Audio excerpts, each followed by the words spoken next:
المرسلين وعلى آله وصحبه أجمعين প্রিয় গ্রামবাসী সম্মানিত সুধী আমরা এক মাস সিয়াম সাধনার পর সকল বেদাত ভুলে গিয়ে দূর দূরান্ত থেকে নিজ গ্রামে এসে পরিবার পরিজন সহ একই প্ল্যাটফর্মে এসে ঈদ উদযাপন করার এবং নামাজ আদায় করার জন্য একত্রিত হতে পেরেছি।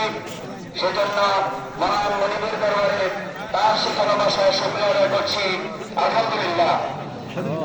আমরা হৃদয় জয় করে দরুদ পেশ করছি হযরত মুহাম্মদ মুস্তাফা সাল্লাল্লাহু আলাইহি ওয়াসাল্লামের উপর, যার আনিত আদর্শ বাস্তবায়নের জন্য আমাদের যাবতীয় আয়োজন করছি সাল্লাল্লাহু আলাইহি ওয়াসাল্লাম।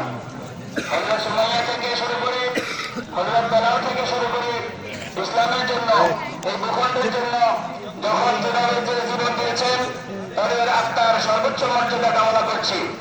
সম্মানিত শুধু সকল সারা মুসলিম উম্মার এই ঈদ উদযাপনের ট্রেডিশন, এই ঐতিহ্য শুরু হয়েছিল নবুয়তের 15তম বর্ষে দ্বিতীয় হিজরিতে। সেই থেকে শুরু করে বিশ্বের আনাচে কানাচে সকল মুসলিমগণ এই শাওয়ালের প্রথম দিনে ঈদ উদযাপন করে আসছে। আজকেও তারই ধারাবাহিকতা আমরা এখানে একত্রিত হতে পেরেছি, হয়েছি একটি ব্যতিক্রমী ঈদ উদযাপন করার জন্য। আজকে যে ঈদগাহ আপনারা দেখতে পাচ্ছেন, এই ঈদগাহ কয়েক হাজার ইট, কয়েকশো কেজি রড এবং কয়েকশো বস্তা সিমেন্টের সংমিশ্রণে একটি স্থাপনাই শুধু নয়, এই ঈদগাহ এখন এক ঐক্যের অনন্য উদাহরণ, সামাজিকতার এক অনন্য উদাহরণ। লালগোলাবাসী প্রমাণ করেছে ছোটখাটো ভুল ভ্রান্তি ভেদাভেদ ভুলে গিয়ে যদি এক থাকা যায় তাহলে এই ঈদগাহর মতো স্থাপনা উপহার দেওয়া যায়। ঐক্যের এক অনন্য উদাহরণ আমরা স্থাপন করেছি।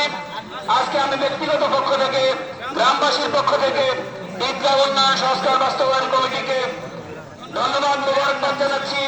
অক্লান্ত পরিশ্রম করে বুদ্ধি দিয়ে টাকা দিয়ে ওনারা যে উপহার আমাদেরকে দিলেন, সুন্দরের পরিবেশে আমরা যে নামাজ আদায় করতে পারছি, সেজন্য গ্রামবাসীর পক্ষ থেকে আমি আহ্বায়ক কমিটিকে এবং সংস্কার উন্নয়ন কমিটিকে ধন্যবাদ জানাচ্ছি। বিশেষ করে জাকির হোসেন পাটোয়ারির বলিষ্ঠ নেতৃত্বে, সৈয়দ শরীফ আহমেদের বলিষ্ঠ নেতৃত্বে, আমাদের আবুজার নিপারি মামুন ভাইয়ের বলিষ্ঠ নেতৃত্বে যারা কোঅর্ডিনেট করেছেন, বিশেষ ভূমিকা পালন করেছেন ইঞ্জিনিয়ার মোতায়ের হোসেন মানিক, মাশফিকুল আনোয়ার শিবলি, নাজমুল হোসেন বারাকাত, মেহেদী হাসান পাপ্পু, সার্বক্ষণিক শ্রমিক ভাইদের সাথে সময় দিয়েছেন রাকিব খন্দকার, রবিউল আউয়াল খোকন সহ হাফিজুর রহমান মজুমদার সমন্বয় করেছেন। যে যেখান থেকে গ্রামের সুন্দর পরিবেশ ফিরে আনার জন্য ভূমিকা রেখেছেন, সবাইকে অন্তরের অন্তরস্থল থেকে ধন্যবাদ জানাচ্ছি। এভাবে যদি এক থাকা যায় তাহলে এই গ্রামকে একটি আদর্শ গ্রাম হিসেবে উপহার আমরা দিতে পারবো ইনশাআল্লাহ। গ্রামের সকল সমস্যা ঐক্যের ভিত্তিতে দূর করতে পারবো ইনশাআল্লাহ।